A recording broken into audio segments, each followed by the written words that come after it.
یہ تحریک یا یہ ادارہ علم دوست جو ہے وہ کتاب کے حوالے سے، شاعروں کے حوالے سے، ادیبوں کے حوالے سے، علم و ادب کی جو شخصیات ہیں ان کے حوالے سے کام کرنے کا ارادہ رکھتا ہے۔ کتاب کو فروغ دینا چاہتا ہے، مطالعے کو فروغ دینا چاہتا ہے، اور جن لوگوں کے ذہنوں میں یہ ہے کہ کتاب مل جائے گی کل، یہ ممکن نہیں ہے۔ کتاب کی حفاظت کا وعدہ تو اللہ تعالیٰ نے کیا ہے، بے شک قرآن کریم کے لیے کہا ہے کہ میں اس کی حفاظت کروں گا، تو وہ کتاب ہے۔ تو یہ تو ذہنوں سے نکال دیں کہ کتاب کبھی ختم ہوگی۔ ہمارا ایمان ہے کہ قیامت تک کے لیے کتاب موجود ہے، چاہے وہ قرآن مجید کی صورت میں ہو یا دوسری جو کتابیں ان کی صورت میں ہو۔ اس سے محبت جو ہے، کتاب سے محبت آپ کو راہ راست پر لاتی ہے، کتاب سے محبت جو ہے وہ آپ کو علم سکھاتی ہے، کتاب سے محبت آپ کے کردار کو بلند کرتی ہے، کتاب سے محبت آپ کے جو مطالعہ ہے، آپ کے جو ذخیرہ الفاظ ہے اسے بڑھاتی ہے، اور کتاب آپ کو صحیح معنوں میں انسان بناتی ہے۔ بہت بڑی تحریک انشاءاللہ ثابت ہوگی، اور موجودہ نسل جو ہماری ہے وہ اس کتاب ہی کے ذریعے اپنی شعور کی منزل کو آگاہی حاصل کر سکے۔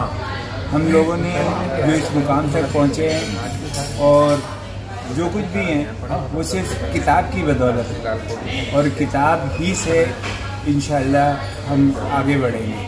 لیکن اس کے لیے جو سب سے بڑا مسئلہ ہے وہ یہ ہے کہ ہم جب اس کتاب کا فروغ دینا چاہتے ہیں تو ہمیں اپنے ہاتھوں سے موبائل کو رکھنا اور ہاتھ میں کتاب لے کر بیٹھنا ہوگا۔ اپنے بچوں کو وہی کلچر دینے کے لیے اپنے آپ کو عمل کرنا ہوگا، تو میرا خیال ہے یہی سب سے بڑا پیغام ہے۔ آج کے اس مادہ پرست دور میں صرف ایک کتاب سے ہمیں دلچسپی رہ گئی، اور وہ ہے چیک بک۔ تو بات یہ ہے کہ وہ اور اس سے ہمیں نکل جانا چاہیے، کیونکہ پیسے تو آدمی کما ہی لیتا ہے اور اپنے ضرورت کا سامان بھی پیدا کر لیتا ہے، نوکری بھی کر لیتا ہے، کاروبار بھی کر لیتا ہے، لیکن وہ جو ایک روح کی تسکین ہے اور خاص طور سے نئی نسل کی تربیت ہے وہ بہت زیادہ امپورٹنٹ ہے، اور ہم یہ سوچنا چاہیے کہ یہ ہم کوئی بیکار کام نہیں کر رہے، یہ ہم انویسٹمنٹ کر رہے ہیں اپنی نسل کے لیے، اپنے معاشرے کے لیے، اپنے ملک کے لیے۔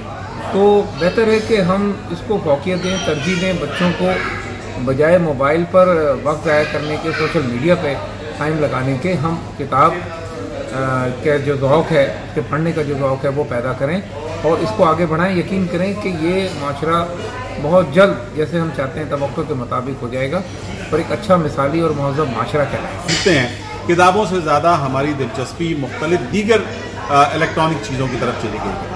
ہم ان چیزوں کی اہمیت سے انکار نہیں کرتے، لیکن یہ کہ کتاب وہ چیز ہے کہ جس کے لمس کو محسوس کیا جا سکتا ہے، جس کو دیکھا جا سکتا ہے، اور جس کے ذریعے سب سے زیادہ علم حاصل کیا جا سکتا ہے۔ کتاب کی محبت ہمارے اندر بھی ہونی چاہیے اور ہمارے بچوں کے اندر بھی پیدا ہونی چاہیے۔ یہ کتاب سے دوری جو ہے ہمیں ایک ایسے معاشرے کی طرف لے کے جا رہی ہے کہ جو خلوص سے عاری معاشرہ ہے، تمدن سے عاری معاشرہ ہے، اخلاص سے عاری معاشرہ ہے۔ کتاب جو ہے وہ ہمیں خلوص بھی سکھاتی ہے، اعتدال بھی سکھاتی ہے، امن بھی سکھاتی ہے۔ تو برائے مہربانی کتاب کی طرف آئیے۔